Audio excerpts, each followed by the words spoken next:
Hello everyone, আসসালামু আলাইকুম। কেমন আছেন আপনারা সবাই? সকালের আলোটা যেন আজ একটু বেশিই নরম ছিল। সকাল সকাল 1 কাপ চা আর একটু বিস্কুট খেয়ে নিলাম, আর একটু মিষ্টি স্বাদ পেতে খেয়ে নিলাম 1 পিস পুডিং। আজকের সকালটা একটু ব্যস্ততার মধ্যেই কেটেছে, কারণ আজকে সকালবেলা বাসায় কিছু মেহমান এসেছিল। তো এই তো সবাই চলে এসেছে, এখানে সবাই বসে একটু আড্ডা দিচ্ছিল। তাদের জন্য আজকে সকালের আয়োজনে ছিল পরোটা এবং মাংস ভুনা।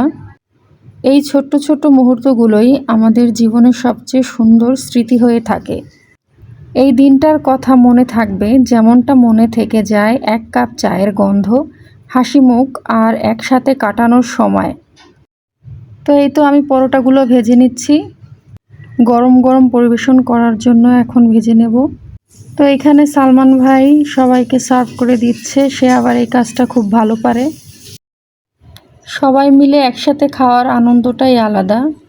গল্পে গল্পে সময়টাও কেটে যায়, আবার খাওয়াও হয়ে যায়। ফালাক একপাশে বসেছিল সুন্দর একটা জামা পরে, যেন একেবারে ছোট্ট একটা পরী। তো এদিকে গ্রাম থেকে খালা কিছু কাঁঠাল পাঠিয়েছিল আমাদের জন্য।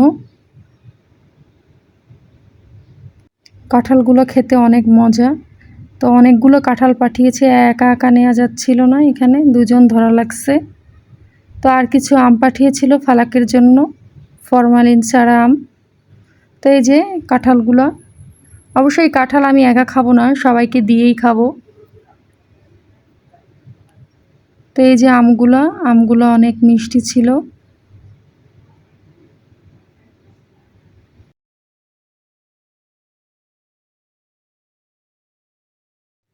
আমগুলো আমি কেটে নিয়েছি ফালাকের জন্য।